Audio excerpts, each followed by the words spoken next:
Bonjour à tous et bienvenue sur Hebdo Foot. Aujourd'hui on se retrouve pour le premier épisode de l'hiver de la rubrique Mercato. Pour tous les nouveaux, la rubrique Mercato c'est ma série où tous les mercredis à 19h je vous récapitule les officialisations et les rumeurs de transfert de la semaine. Alors c'est parti. Comme depuis le début de cette série, on commence par les officialisations de transfert. Le RB Leipzig a annoncé la signature d'Eljif Elmas en provenance de Naples. Djellström Bremer a prolongé son contrat avec la Juve jusqu'en 2028. Isco a lui aussi prolongé jusqu'en 2027 avec le Betis Séville. Le Beşiktaş a annoncé la résiliation de contrat d'Eric Bailly. Toujours en Liga, Carlo Ancelotti a lui aussi prolongé au Real jusqu'en 2026. On continue avec Lucas Beraldo qui signe avec Paris pour 5 saisons contre 20 millions d'euros. Hugo Lloris qui a signé avec Los Angeles FC, l'Olympique Lyonnais qui tient ses deux premières recrues hivernales. Il s'agit d'Adrielson et Lucas Perry. Donny van de Beek signe sous forme de prêt avec option d'achat jusqu'à la fin de la saison à l'Eintracht Francfort en provenance de Manchester United. Thomas Soucek prolonge avec West Ham jusqu'en 2027.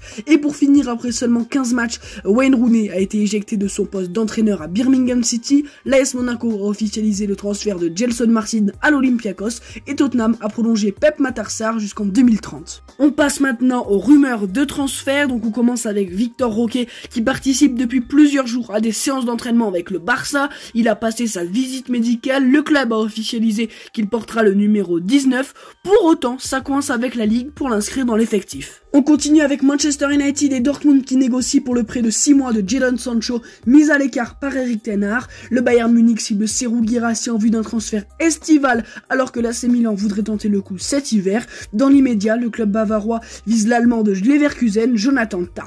On continue avec des infos un peu moins développées, j'appellerai ça les infos en bref. L'OL devrait prêter Tino Kadewere au FC Nantes pour 6 mois avec option d'achat. Annoncé à United et au Real, Kvaratskhelia devrait finalement prolonger à Naples dans les prochains jours selon la presse italienne. L'AS Monaco au West Ham aurait trouvé un accord pour le prêt de Thilo Kehrer. Manchester United va mettre fin au prêt de Sergio Reguilón et le renvoyer à Tottenham selon The Athletic. Et pour finir, Jean-Claire Todibo plairait en première ligue dans des clubs comme Chelsea, Tottenham ou encore Manchester United, mais Nice n'est pas prêt à le lâcher facilement. On continue avec Calvin Phillips qui intéresserait le PSG et la Juve pour le relancer. L'OM entrerait dans la danse pour Matic alors que l'OL est déjà sur le dossier. Le FC Barcelone aurait jeté son dévolu sur Douglas Luiz alors que le Beşiktaş s'intéresserait à Youssef Attal. En échec à l'Union Berlin, Leonardo Bonucci est évoqué proche de la Roma. Mise au placard au PSG, Keylor Navas disposerait de 2 options pour se relancer, Newcastle et les Tigres de Monterrey. West Ham serait prêt à se séparer de Naïef Aguerd et United de Raphaël Varane. Le premier serait entendu en Arabie Saoudite, le second à Munich. On continue avec le FC Barcelone qui serait prêt à laisser partir Marcos Alonso et Sergio Roberto en fin de contrat en juin prochain. Le FC Séville, le Betis et Villarreal surveillent la situation de Carlos Soler au PSG alors que Renato Sanchez pourrait revenir dès cet hiver. L'OL pourrait envoyer Jefinho en prêt à Botafogo et envisagerait de se faire prêter Hugo Ekitike. Le Stade Rennais serait intéressé par Maripane de Monaco et la Juve par Manu Koné du Borussia Mönchengladbach. Et pour finir, le Barça aurait ciblé Adrien Rabiot, Thiago Alcantara et Jorginho, tandis que Florian Thauvin souhaiterait revenir en Ligue 1 cet hiver. Donc voilà les amis, c'est déjà la fin de cette vidéo, j'espère qu'elle vous a plu. Pour ceux qui ont aimé, n'hésitez pas à liker, à vous abonner, à activer la cloche. Si vous avez un peu plus de temps, à commenter et à partager.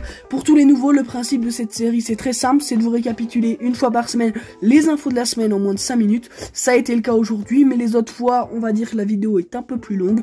Donc j'espère que ça vous a plu. Nous on se retrouve dimanche pour une nouvelle série qui commence. Alors pour ça, n'oubliez pas d'activer la cloche. Et donc sur Hebdo Foot, on se donne rendez-vous dimanche pour de nouvelles news. À bientôt.